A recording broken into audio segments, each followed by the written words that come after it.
এটা আহিছে ৰং সাইডত আৰু ঘূৰাই নাযায় এই গাড়ী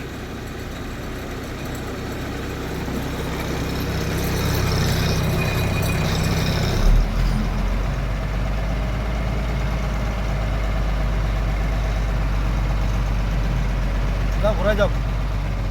যাওক বেক কৰি যাওক যাওক যাওক বেক কৰি যাওক বেক কৰি যাওক যাওক বেক কৰি যাওক মই ভিডিঅ' বনাই আছোঁ যাওক বেক কৰি যাওক যাওক বেক কৰি যাওক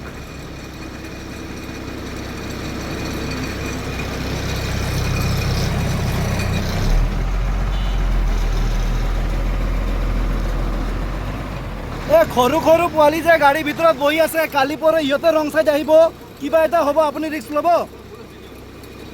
এনেকুৱা কৰিব নাপায় না 20 টকা 30 টকা তেল বচাবৰ কাৰণে আপোনাৰ 50 টকা তেল নজ্বলে এফালেদি গ'লে আপুনি চিনি পোৱা নাই না ঘূৰি যাব লাগিব আপোনাক